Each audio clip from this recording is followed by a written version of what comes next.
Oke, matur nuwun. Saya akan coba menerangkan dengan dalam waktu singkat mengenai masalah coronavirus yang sekarang mungkin sedang berjangkit di Indonesia. Sebelum kemana-mana saya akan coba menerangkan mengenai masalah coronavirusnya sendiri. Coronavirus adalah virus RNA dan ini beramplop. Kalau virus beramplop kita akan membayangkan itu seperti balon, kemudian ada spike-spike-nya di sana. Nah, spike yang di luar ini terdiri dari lapisan glikoprotein. Lapisan glikoprotein akan sangat mudah hancur oleh pelarut lemak, deterjen, ataupun desinfektan. Jadi coronavirus meskipun dia punya kemampuan untuk menyebar dengan cepat, dia tetap memiliki kelemahan. Kelemahannya apa? Kelemahannya akan sangat mudah hancur oleh pelarut lemak, oleh deterjen, oleh desinfektan. Sehingga jika kita sering cuci tangan, kita sering ngepel lantai dengan desinfektan atau dengan cairan untuk pel, maka virusnya akan hancur dan tidak akan menulari lagi. Nah, kemudian saya akan cerita gimana caranya coronavirus bisa menulari ke manusia. Coronavirus menular ke manusia itu lewat sentuhan dengan material-material yang sudah terjangkit virus pertama, terus kedua pada saat kita berada di keramaian, kemudian ada orang yang mungkin bersin, kemudian kita kena oleh kontak langsung, maka dia akan langsung bisa menulari kita. Tapi sekali lagi kita jangan terburu panik dulu. Kenapa? Karena coronavirus ini tidak seganas seperti yang dibayangkan atau yang ditampilkan oleh media. Kita akan selalu lihat di situ. Sekarang korban coronavirus seluruh dunia ada sekitar di 80.000 sekian penderita. Tapi dari 80.000 itu nanti yang meninggal itu ada sekitar 2.400 yang selalu hanya akan ada di kisaran angka 2-3%. Silahkan nanti dilihat di data statistik mengenai seberapa banyak yang orang yang terkena coronavirus dan seberapa banyak yang meninggal. Yang meninggal selalu ada di kisaran antara 2-3%. Berarti sisanya sebanyak 97% itu selamat. Dengan deskripsi lebih detail, yang sakit 53%, sementara sudah ada yang mulai sembuh itu sebanyak 44%. Nanti kita akan cerita kenapa dia bisa sembuh.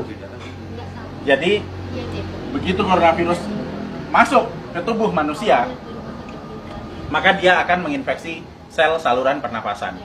Hari pertama akan ada bersin-bersin, wajar karena itu sistem imun non-spesifik yang bekerja. Hari kedua akan ada pilek. Hari ketiga dan keempat kemudian nanti akan ada demam. Hari kelima demam akan berlanjut dan jika badan kita fit, maka di hari ketujuh antibodi akan mulai dikeluarkan. Jadi kita akan belajar mengenai sistem imunologi basic di sini. Pada saat terkena pertama kali, maka tubuh perlu waktu 7 hari untuk memasukkan data mengenai virus yang masuk ke sini ke sel memori. Di hari ketujuh ini ada antibodi. Hari ketujuh antibodi akan meningkat, akan keluar di sini hari ketujuh. Hari ke-14 dia akan naik sampai ke atas maksimal. Nah, pada saat antibodi naik di sini, maka antibodi itu akan dipakai untuk melawan virus corona. Karena antibodi sifatnya spesifik. Antibodi anti corona hanya bisa dipakai untuk menangani virus corona. Dan itu akan dikeluarkan 7 hari pasca infeksi. Yang akan sampai di puncaknya di 14 hari. Pada saat antibodi sampai di puncak, maka virus corona akan ditangani oleh antibodi di dalam tubuh kita sendiri. Karena virus hanya bisa ditangani oleh antibodi. Beda dengan bakteri. Bakteri bisa pakai antibiotik, virus nggak mempan. Hanya oleh antibodi. Dan nanti antibodi akan berlanjut turun sampai di minggu ketiga. Apa yang terjadi di minggu ketiga pada saat antibodi sudah mulai turun? Berarti infeksi yang ada di dalam sudah ditangani oleh antibodi yang tumbuh dalam kondisi maksimal di umur 14 hari tadi. Jadi sesudah 21 hari, otomatis virus yang ada di dalam badan kita sudah tertangani. Apa yang terjadi kalau nanti ada serangan virus lagi? Jika ada serangan virus lagi, data yang ada di sel memori akan dikeluarkan sehingga respon imun kedua akan berlangsung 24 jam sesudah paparan. Jadi misalnya saya sudah pernah kena corona dan saya bisa bertahan hidup sampai 14 hari, maka saya akan kebal seterusnya. Dan berikutnya jika saya kena virus corona lagi, kita nggak perlu nunggu sampai 7 hari sampai antibodinya keluar.